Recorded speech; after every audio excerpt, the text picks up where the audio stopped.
Hey, what's up? It's ET1 Ames here. Alright guys, so this is the second video kind of explaining what a nuke is, some of the benefits and things like that. The focus on this video really is going to be the training pipeline. I'm going to explain most of the material so you understand kind of what to expect there. And then something else that's important in the recruiting process, if you're interested, is submarine volunteering. So we'll talk about that too. Alright, so if you've seen my first video, I kind of explained what a nuke is in general sense and like the different types of nukes. So to recap, right, you have three different types of nukes. So you have, well, three general types. Electronics technicians, which is what I am. You have your electrician's mates, and you have your machinist mates. Okay. All right, so you get recruited, right? You get sent off from MEPS. You go to boot camp. You do your time at boot camp. And I can make a video on boot camp if you really want. I don't really know how relevant it's going to be for me, honestly, because it's been like 7 or 8 years.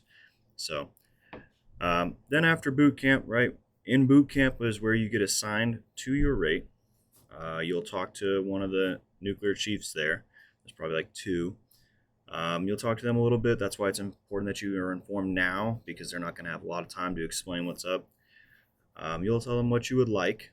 And to be honest with you, I don't like. You may not get what you want. Okay, they have to look at it and say, okay, well, we need this many ETs or this many EMs, this many mechanics. And if you want to do something, they will try to do that, but there's no guarantee, right? You're ultimately still needs of the Navy. But right, that chief will decide, and then you will find out before you leave boot camp what your rate is. I don't really remember exactly when it is, but I'm pretty confident it's only like a week or two after you have that meeting with the chief. Then they'll tell you what rate you are. Okay. So then from there, right after graduation of boot camp, you're going to fly out to Charleston, South Carolina. They'll say Goose Creek. They literally like touch each other, the cities do. And you'll arrive in the airport there. Someone from the command will come in with a big van and pick all you guys up. Then they'll bring you to your A school, or NMPTC is what it's called, right? And that's the training command for the actual schoolhouse training side of it. You'll show up there, and maybe you'll spend about a month in NDOC. And NDOC's where they're going to kind of explain to you, the expectations of a nuclear person, the expectations of a new sailor in general. They're going to walk you through, like, getting you into BEQ housing if you're single, which is housing that's provided on site. That's going to be kind of like an apartment style where you're going to share it with another person. You'll have, each of you will have a bed, each of you will have a nightstand, each of you will have a dresser, you have a closet, you'll have a bathroom that is shared between the two of you and the two on the other side, so a total of 4 people, right? The rooms are joined, and there's that. Now, if you're married, they'll walk you through your household moves or your household goods move, and they'll kind of help you with the process of applying for base housing if that's what you choose. Now, you can't always rent, right, because you are going to receive BAH. BAH is going to be calculated based on the zip code of the command that you're stationed at. Okay, so if you just search Charleston, South Carolina, I think it's like, I don't know, 29445 or 29461, one of those. And if you put in the BAH calculator, you'll see exactly what it is per rank that you are. Now, when you first show up, you're an E3. Okay, and that's where you'll start off with. Okay, I do recommend that you take leave and you help your spouse move. Okay, some preparation tips. I moved my things into a storage container before I joined. And just because I didn't know what to expect, I had a wife and a son, and I was like, okay, well, I want to make this as easy as possible. My wife and my son moved in with some family members for the duration of boot camp, just because it was a little bit easier. And then when I went to do my household goods move, they didn't even need me there. They were able to just go to the storage container and pick up all my stuff and move it for me. So it was really, really easy. I came from Texas, so. And then, they'll help compensate you for your move from that portion. They'll walk you through how to file all your paperwork and everything. Now, this portion, when you're in NDOC, it's pretty basic days. You just get up in the morning and, dress up, go to the little meetings. Sometimes they'll explain to you, like Navy standards. They'll explain to you kind of what they expect for the nuclear program integrity statement. You'll learn more about all that later, and they'll kind of walk you through. Then eventually they'll make a class, and that'll be your A school class. Now, if you see my previous video, just to refresh, right, when you're looking at electricians, like electricians mates, electronics technicians, your school is going to be 6 months long, A school. Now, if you're machinist mates, your school is going to be 3 months long. So for machinist mates, they take like basic machinery, and they take a few other like mechanical classes. They're going to explain, different types of tools, how to use them, and kind of like basic concepts of machine, pumps, valves, things of that nature that you're going to be working on and eventually maintaining. Okay, that is more of a general mechanics school. Your A school is your general rate school. It is not entirely nuclear based yet. Okay, so for electricians mates and electronics technicians, your school and your pipeline is almost the same, with the exception of the last class.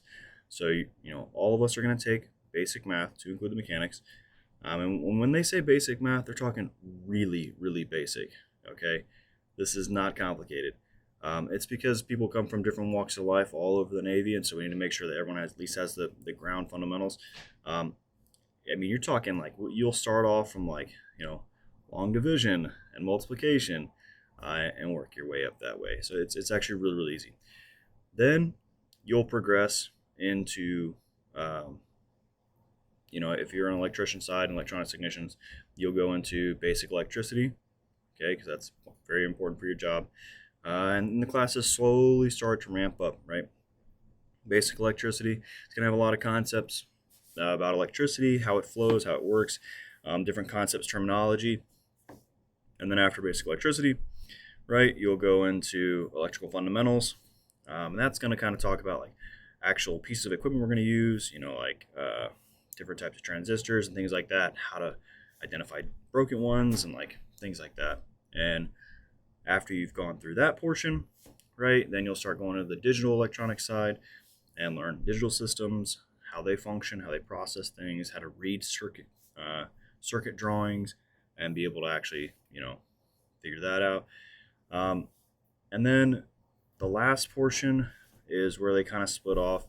For the electricians mates, they go and they will do their capstone portion of the electrical side, and then the electronics technician does the capstone portion of their side. For us, it's ICE, what they call it. It's integrated circuits. But really, the courses aren't too much different, and they'll really build you up along that way. Okay, and so I've noticed this. I've seen a few videos on YouTube where people have failed out. Okay,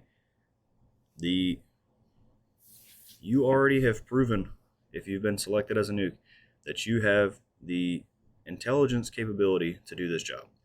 Okay, that it is up to you at that point, right? If you say you're slow to learn, that's no big deal. Okay, if you work hard and you put in the effort, someone will be there to help you.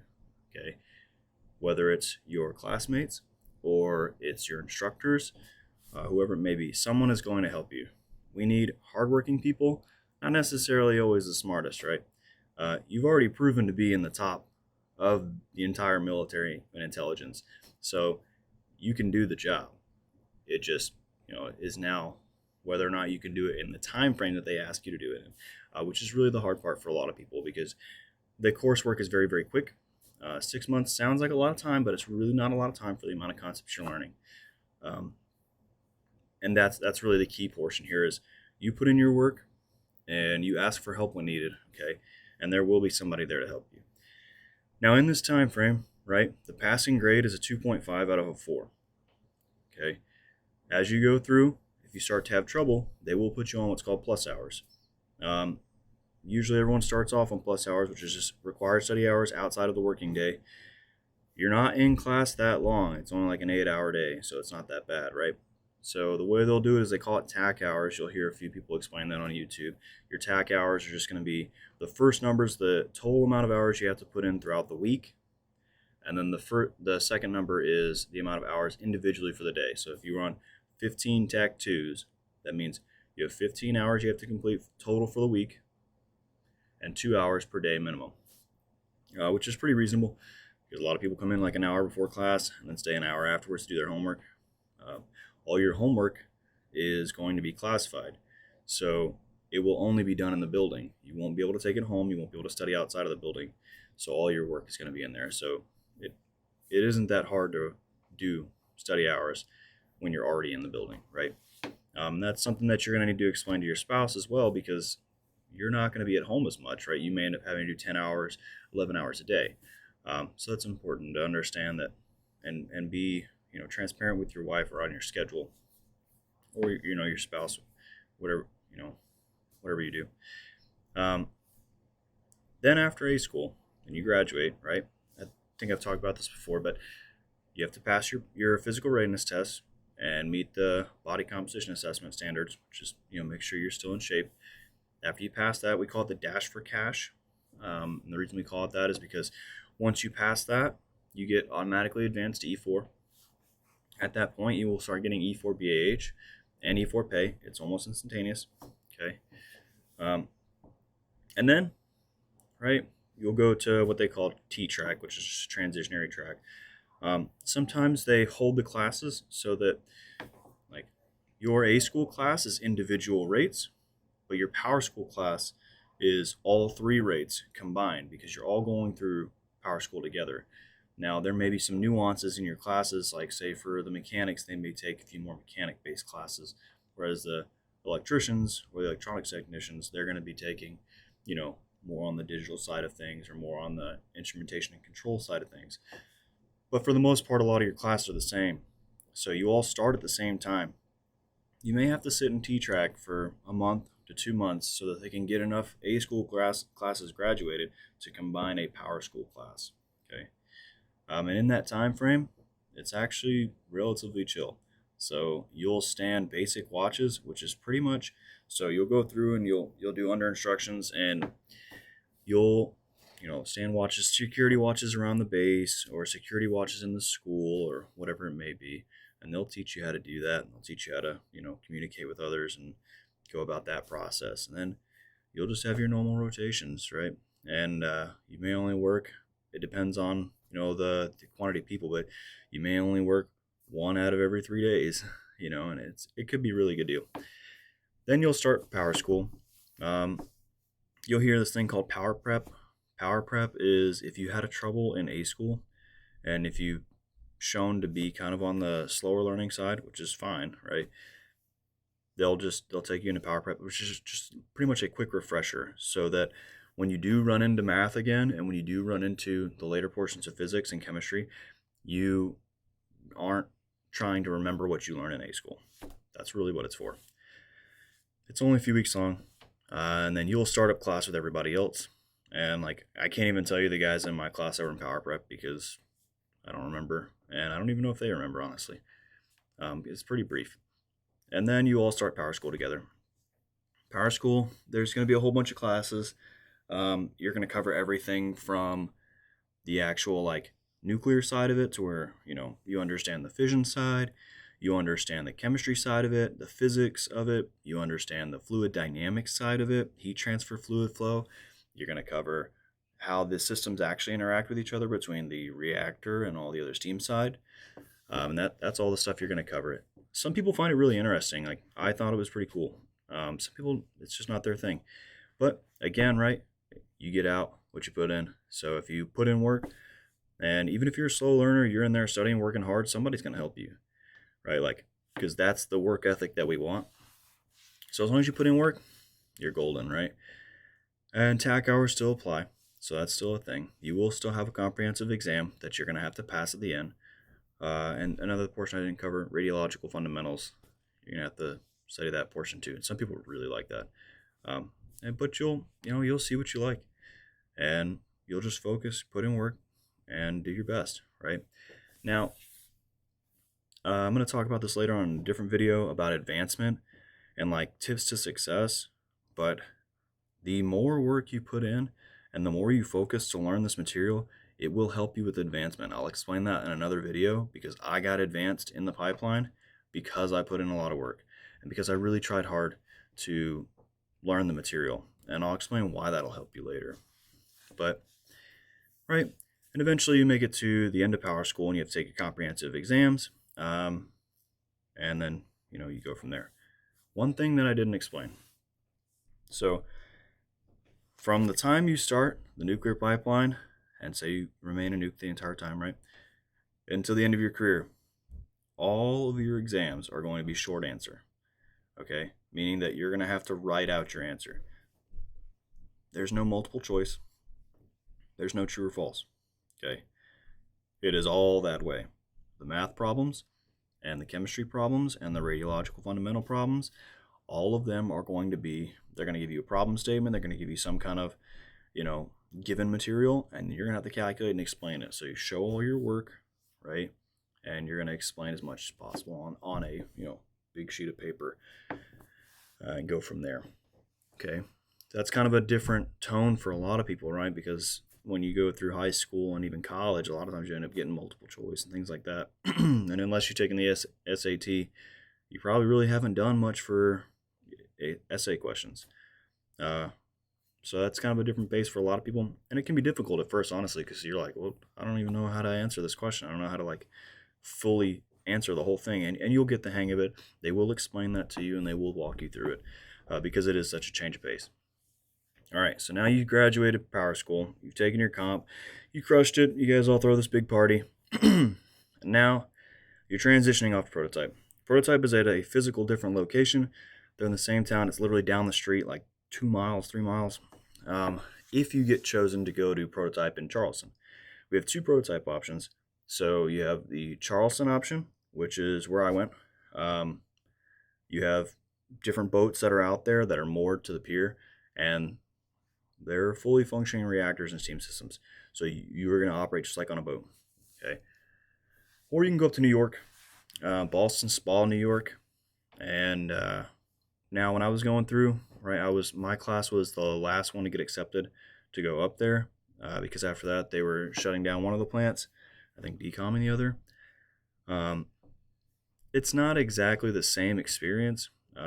It's kind of like having a giant, like the insides of a submarine pulled out and just put inside of a warehouse. That's the best way I could describe it. And you learn the same concepts, you learn the same thing, but it's just not the same experience, right? But, that's an option too. You can go to Boston Spa.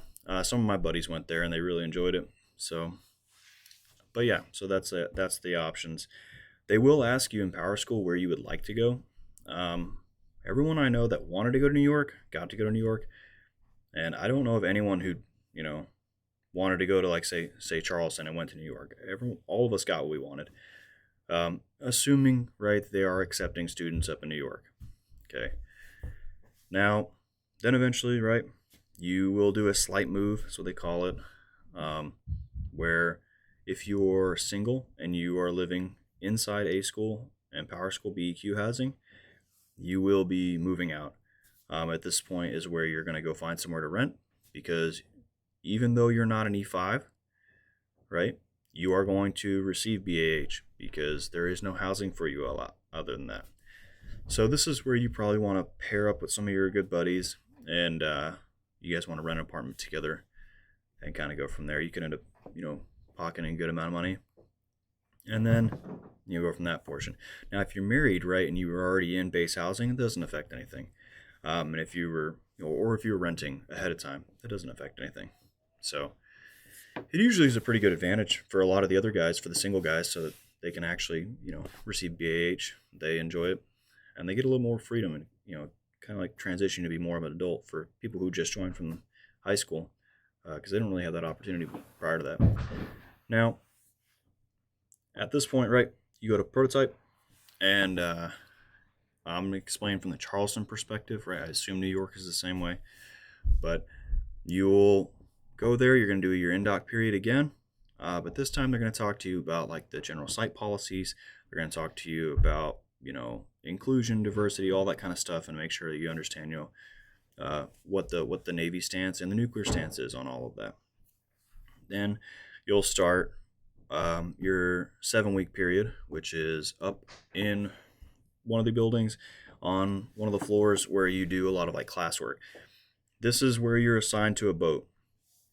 Okay, so you'll hear different hull numbers, right? So there's the 701, 711, and 626. They're different platform submarines. So the 626 is S5W. It's like ancient. That's what I was on. And then the 701 and 711 are 688s. So they're old, but they're not anywhere near as old. So this is where, when you're assigned to your boat, you're going to go through and you're going to learn all the systems. You'll learn the mechanical systems, electronic systems, and you're going to learn, all of it. They'll give you a qual card, which will explain step by step what you have to do, and it'll tell you like which checkouts you have to get. And now your qualifications are different. Okay, and it's progress based. So you're going to get qual cards, and those qual cards are going to have signature spots, and you have to go to someone like me, right, who was a JSI, junior staff instructor at the time, or a sea returnee staff instructor, right? You will have studied from the technical manuals about the plant, and then you're going to come up to us, and we have a book that tells us like, hey, this is required knowledge for this checkout, and I'm going to quiz you on it. I'm going to have you draw up the system, explain it. I'm going to have you, go through the basic functions, all of that portion. And then if I assess that you have the appropriate knowledge for that checkout, I'm going to sign that checkout. And your progress is going to be based on how many checkouts you're going to get per day and per week. And then kind of from there, you'll still be taking classes at the same time during the 7-week period, which will explain a little bit more on the operational side of things. And by operational, I don't mean like operational submarine. I mean like you have just learned the basics of chemistry and radiological controls. Now we're going to show you how to actually apply that and take radiological controls in real life. Okay, so that type of thing. Okay, to include like valve operations and things like that. You've learned about it, you studied about it, you see the different types of valves. Now we're going to have you put hands on it, walk through it, and do it. Okay, so then you'll go through your 7-week period. You'll have a staff instructor assigned to you the entire time. He's your staff advisor, or she, or whoever it may be, right, is your staff advisor. Now, they're there to assist you. They're going to do your interviews with you. They're there to help you with your personal life as well as your professional life, okay? Their goal is to have you succeed. When you're not succeeding, their life is harder too, so they want you to do well, right? Then, from there, you're going to transition. You'll get assigned a crew, right? Because this is a shift work period. This was a really big surprise for me. I did not know that I was going to be doing shift work when I joined.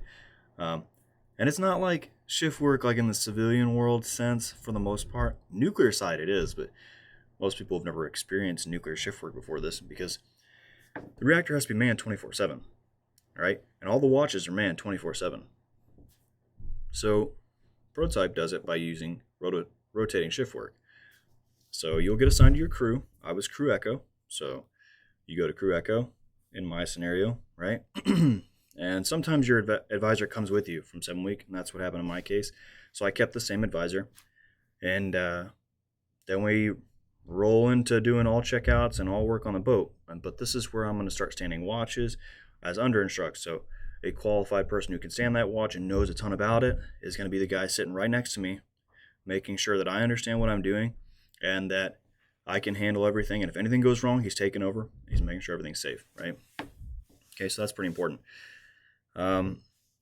So the shift work side of it, there are 5 crews. Well, at the time of this video, right?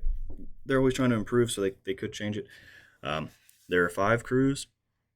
For me, it was Alpha, Bravo, Charlie, Delta, and Echo. Okay, and those crews, you get assigned to. I'm starting to forget. I think it's like 7 days of a shift. I don't really remember, but so I'd be like on swing shift, which is from 15:30 to 23:30 for like 7 days, and then I'd get a day and a half to transition into mid shift. Mid shift is then from 23:30 to 7:30 in the morning, right? And then, from mids, I would transition into days. I'd get about 2 days of transition. And then days is from 7:30 to 15:30, right? And then after days, you go into what's called T week, which is training week, and you're not attached to the boat at this point. You'll do they changed it a few times. So when I was there, we started off doing 5 days of a work week, and then we would get a 4-day weekend, which is kind of cool. And then you start back over in swings, right? So that can be pretty exhausting, honestly, if you're not used to it. But your staff advisor will help you through like transitioning and help you through understanding what to do. But that's the time frame where you're gonna learn to actually stay on the watches and learn as much as you can about the systems themselves, and be able to put hands on things and actually see it, and run drills and practice casualties and things like that. That's going to help you prepare yourself and understand the plant so that you can become a better watchstander, right? And that's kind of the key thing about the U.S. Navy versus other plants, is that we're hardcore thinking operators, so we understand the plant so well that, and we understand our procedures so well that we're very good in pretty intense situations. We can push the plant. So that's kind of the high side of that, right? All right, so that's your training pipeline.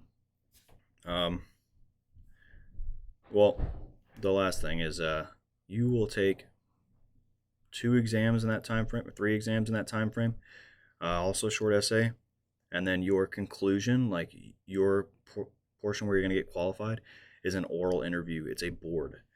They're going to give you a casualty. They're going to ask you questions about different systems. They're going to ask you all sorts of things like that. You're going to write it up on a dry erase board. You're going to explain it. You're going to walk through different casualties, what you're going to have to do, and you're going to explain to that 3-panel board. And then they'll certify your knowledge and say, yep, you're a qualified operator. Okay. And from that point is when you earn your naval nuclear NAC, which is the code that says, hey, you are now qualified to operate on a nuclear platform, whatever rate that is. Okay. Now, at this point is when, if you're an ELT, like you start off as a mechanic, you would transition to ELT school and go about that portion, which is the same as every other pipeline, where you're going to classes, you're learning different things, and you're still getting checkouts, and eventually you'll have a final board. Okay, and so that's pretty much for the pipeline, the major things. If you guys have questions, please put it in the comments bar, because as you can see, these videos are taking me 30 to 45 minutes, and it's a lot of material. So I want to give you the most information I can and make sure that you're very well informed before you join. But there is one last topic that I do want to discuss, which is submarine volunteering. Okay, and this is kind of important because when you do it matters. So if you want to work on a submarine, which is what I do, it's up to you, right? There's a lot of opportunities. Understand that your ports are restricted, right? Being a nuclear operator in general, your ports are restricted. Okay, so you're not gonna be able to get stationed overseas.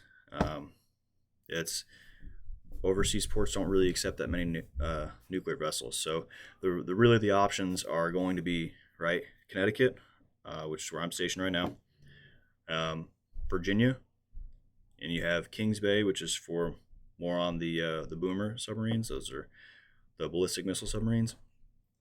Washington, the state, and then California, right? You do have Hawaii, which is an option. They're pretty high op tempo, which is pretty cool if you want to be active, which was what I joined to do, right? And then some opportunities do open up in Japan. Now, if you're on the surface side, right, you're going to be looking at Virginia, Washington, California, and Japan.